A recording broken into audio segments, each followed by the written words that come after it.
Welcome to Sports Talk with your host, Pastor Raymond D. Horry.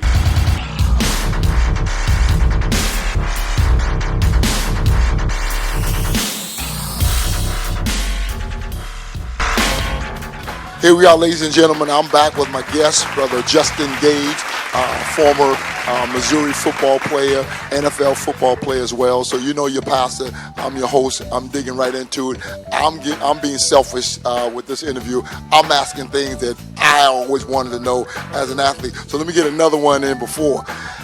Justin, let me get into how do you guys deal with and manage when is payday?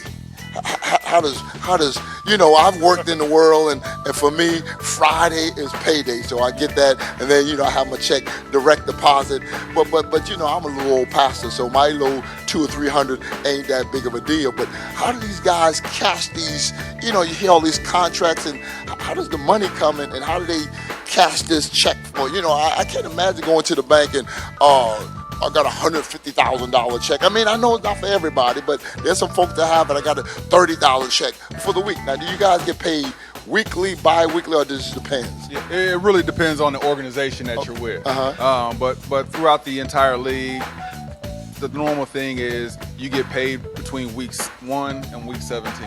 Okay. And so some teams will pay you weekly, some teams will pay you bi-weekly. Okay. But most guys get their money directly deposited into their account, so we'll get pay stubs in our locker just to show what we made that week. Right. And so, that can hurt you or help you. You look at your own pay stub and you're good, but you go some of the big names in your locker room and you see what they got. Oh yeah, it can hurt your feelings. It can hurt your real feelings. And Uncle Sam was laughing all the way as well, because when you hear all these numbers, like, Uncle Sam gonna jump in and get his 30-40% as well. But also, and I know you guys are just supreme athletes. So if you go back in your upbringing in St. Louis and Jeff City, when did you know? Say, you know what, I'm. And this is no egotistical statement, but there has to come a point where, I'm pretty good. Because all folks at that level, I always tell people, ain't nobody gonna pay you because you think you're good. In the NFL, we're gonna pay you because you are good. But then there are people that you have to separate and say, you know what, he can play. And when did you come to know that? What was you a high school standout as well, or a late bloomer? No, I'd say probably my sophomore year in college. Really? Through high school, I knew I was okay. I knew I was good. Just having older brothers that I'd always compete with, and people would tell me all the time in high school, you're good. You can do this and this and whatever. But to me, it was always talk. I always wanted to go out on the field and prove myself.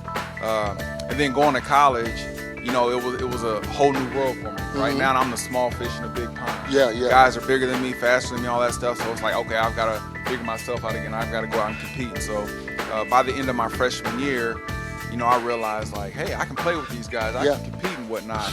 So going into my sophomore year, just my mindset changed completely. I put in more work, gained some more weight, got faster, got stronger, and I saw the performance on the field. So at that point, it was like, being able to make it to the next level, that's in reach. If I keep working, there's a chance that I can do that. Now, also, because I've been around my cousin that played at HBCU in South Carolina State, and he had a roommate at the time. I'm dating myself, is a guy named Dexter Clinkscale, and he ended up being picked up by the Dallas Cowboys and played a couple seasons there.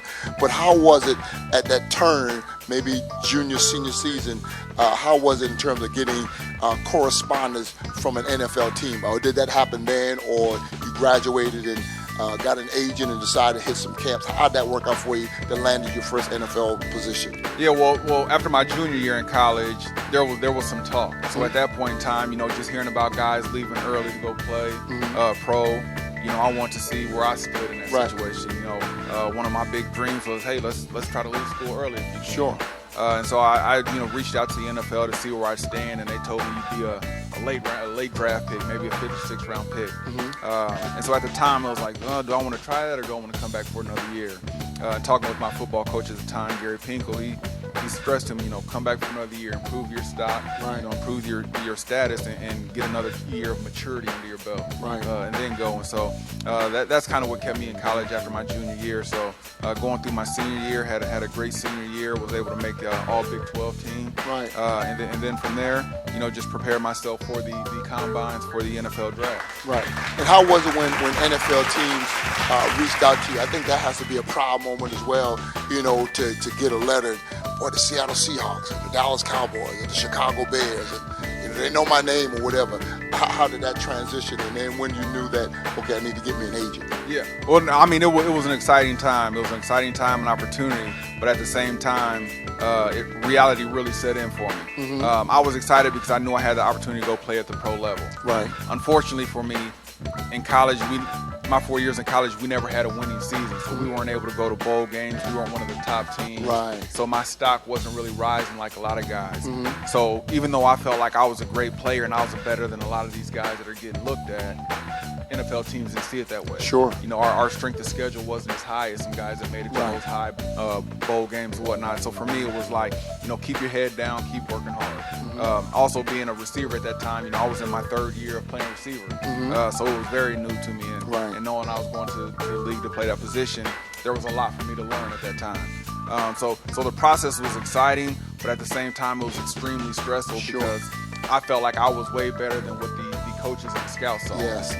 And I see that now. That gives me a different perspective because I'm always sharing and talking about HBCU schools and PWI schools or whatever. And hearing you talk now, I think that's puts the onus on the level of competition, and that's kind of and the exposure.